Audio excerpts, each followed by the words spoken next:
Good openings, they dominated possession. Alvarez had the best two chances. One was saved by Pope, the other he was in an almost impossible position and dragged it right across the face of the goal. But one little lapse allowed Newcastle to create their only chance of the game, and Ortega also saved with his feet. And so at half-time at St James's Park in this Carabao Cup third round tie, it is Newcastle United 0, City 0. Well, let's go back to the studio and join Natalie. Welcome back to Match Day Live. So it is 0-0 at half-time in City's Carabao Cup match this evening against Newcastle. Thank you for joining us again for Match Day Live. I'm still joined by Paul Dickov, by Steph Houghton and by Shaun Goater. So a huge 70% possession for City in that first half, which I feel like is unheard of at St James's Park. I mean, even when we play there. Paul, what did you make of the first half? Yeah, completely dominated. You know, he asked us before the game who was going to be playing where, and I think we all got it wrong, didn't we? Steve and FG got it wrong.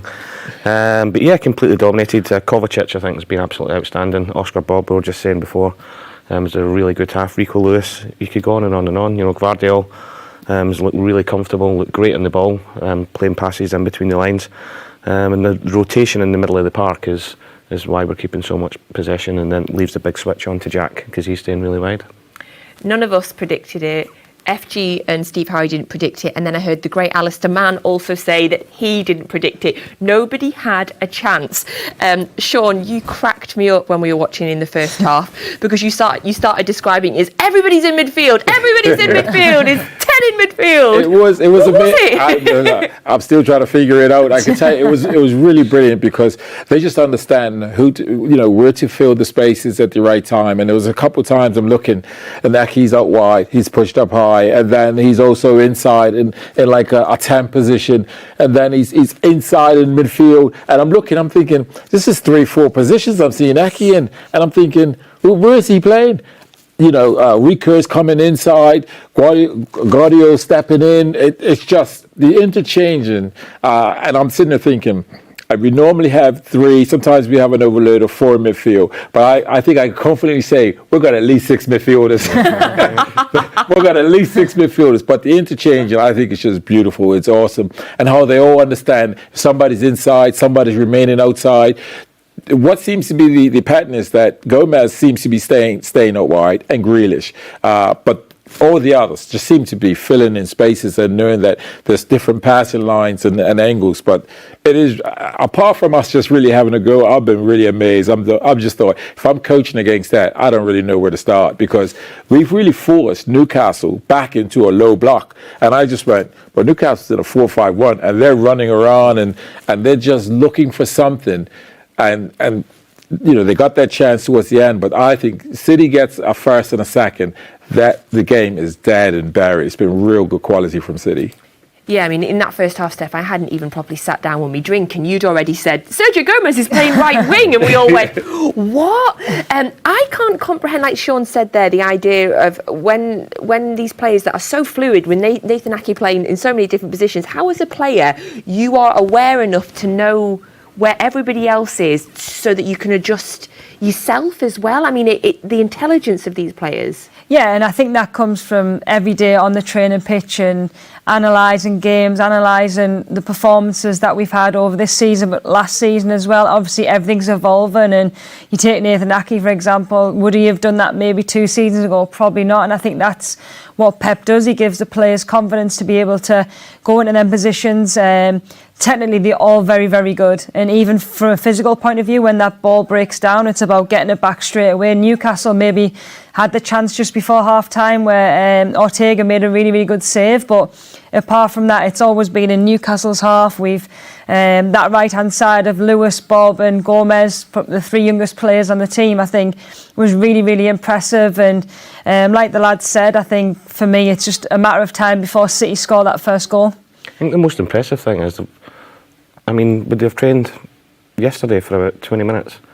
And it's a brand new team that's out there. Yeah. And it looks as if they've played together for a couple of years. The way they're interchanging, as Shaun said there, you know, and the football intelligence that the players have got and the information they get must be off the scale. It's such a good point, because we've said on this show a few times since Kovacic came in how he slots straight in and looked like he'd been playing there for months. I feel like it happened the same with Nunes in the couple of games we've seen of him in the Premier League as well. How are they able to do that? Is that a representation of how good the coaching is and the tactics and how they're speaking to the players? I think it's both. I think it's the football intelligence that the players have got as well. Kovacic for me is, since he's come into the club, he's been absolutely brilliant. He's been out for a few weeks now. Is he going to be a little bit rusty when he comes back? He's taking the game by the scruff of the neck. And then you look at Oscar Bobbis, that right hand side, Sergio Gomez, and then young Rico Lewis. They're playing as if they're 27, 28, 29-year-olds that are playing every single game. So the football intelligence they've got, but obviously the information they're getting from Pep and the coaching staff is why we're looking so good.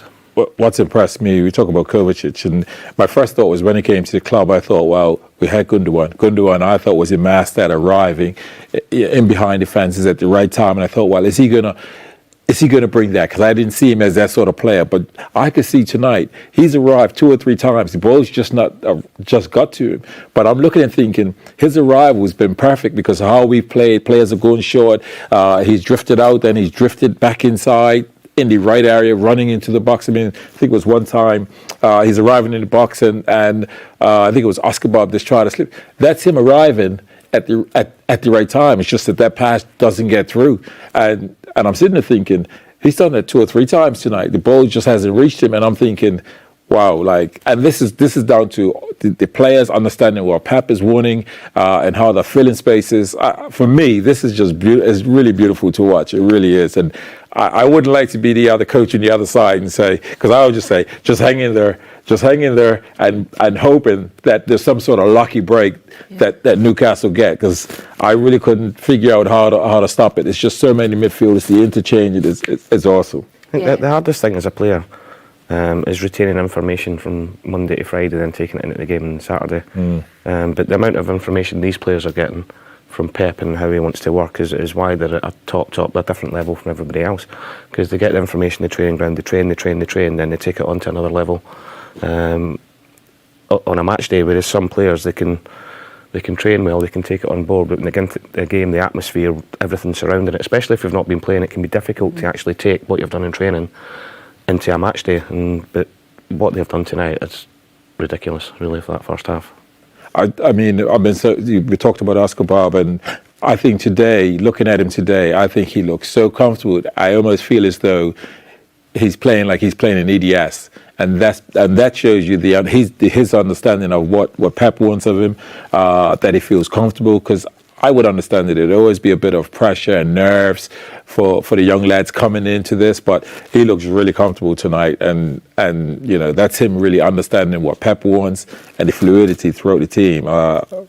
Gomez on the right, it's like I say, as Paul said earlier, we could go through it, like so many players have just been playing so brilliantly. I feel like there's got to be an amount of credit as well that's given, of course, to Brian Murphy, to Ben Wilkinson, to all of the coaching staff through the academy, that they're able to bring these players through to the point when they get a chance in the first team that they can seamlessly slot in, Steph. Yeah, I think that is probably why it makes this club the best, because I think from a very young age, the understanding of the way that we want to play and the style of play is second to none. I think that information, and then it's about feeling it on the grass. And I think it's okay telling people information, but it's actually understanding why you do certain things. And I think that's what I've learned in the time that I've been here and watching different coaches. And I think it's more, as a player, you have to feel why you do certain things. And as a centre-half, like waiting on the ball and making the striker either run, or you've got to get them to the point of walking. And I think you're thinking, as a centre-half, I need to just pass the ball to better players that are in midfield or you're forward, but actually be more comfortable in doing that. And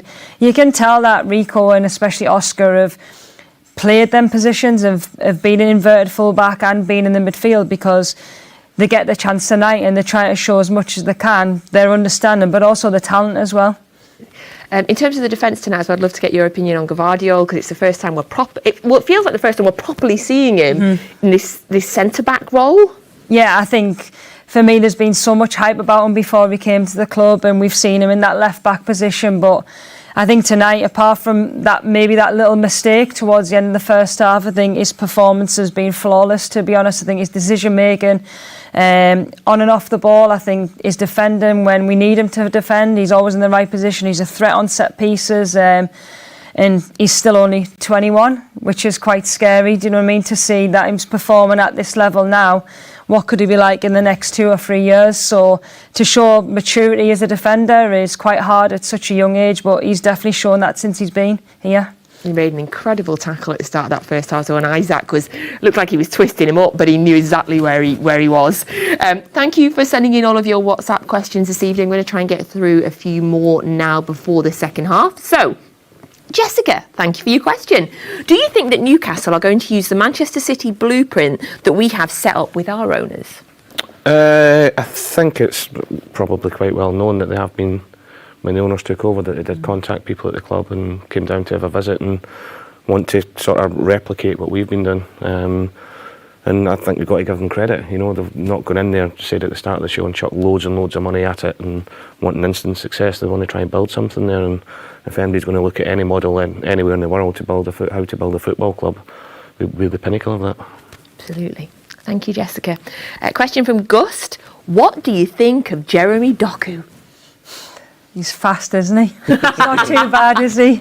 To come in and sign a winger that's as quick as him, and I think he's been really impressive. I think it was that West Ham game where you kind of see what he's really about. I think his second game, to be able to go and score a goal like that when we needed him to go and score. I think for me, we've only seen a tiny bit of him. I think he's got so much potential, and maybe we might see a glimpse of him tonight again to see what he can bring. Yeah, we've got a very, very strong bench.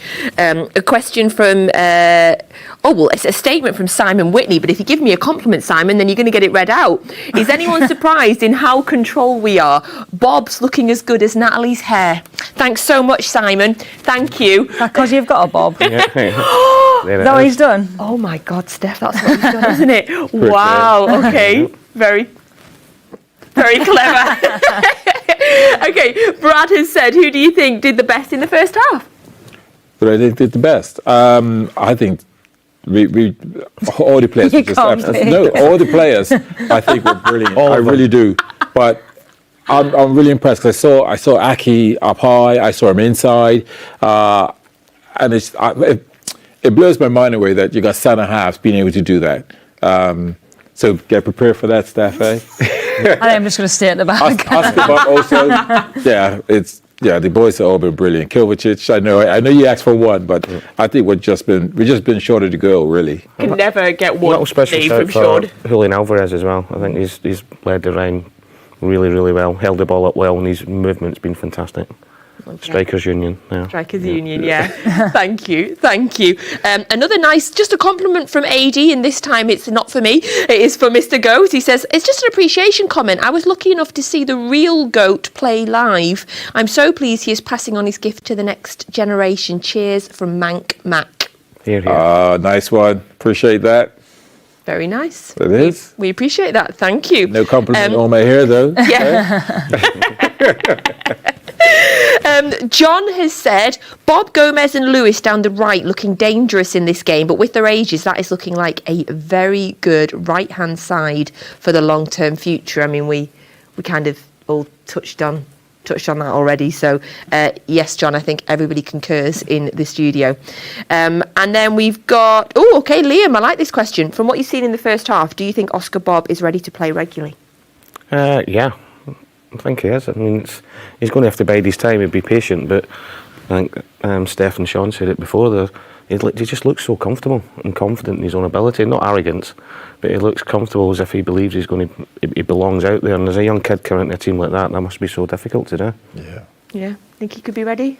He could be ready, but I think there's just so much competition in that midfield, and you've got the likes of De Bruyne to come back in, who plays in that position. But look, I think from his performance tonight, I think he's got that confidence, he's got that ability, and I think with young players, it's all about consistency. So I think the more chances you get, the better he'll become.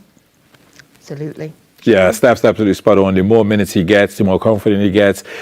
he puts in another half like he's done with the first. This will give him the world of confidence, and he'll grow. And this will be good because we've got quality players that are in there. He's got the shirt, and it just makes for competition. But I'm really pleased for him. Lovely. Thank you so much for sending in all of your questions on WhatsApp. We always appreciate them. So the second half is coming up very shortly. You can see the players are starting to come out there. You'll get your commentary, as always, with Alistair Mann and with Michael Brown on the City app. Best place to get your commentary. Very, very quick, Paul. The players are coming out confident for the second half? Absolutely. Of course he is. We could be 3-0 down and he'd still be ultra confident. Thank you very much. Shaun, Steph, Paul, thank you. Anthony Gordon is coming on, it looks like. Alistair Mann will give you the full update of any changes in just a minute. But thank you for joining us. We will be back at full time where, fingers crossed, City continue their domination and are able to convert that in the second half. And fingers crossed we'll be talking about being in the draw for the next round. Right, City app, Alistair Mann and Michael Brown will be with you at full time. Welcome back to St James's Park, Newcastle.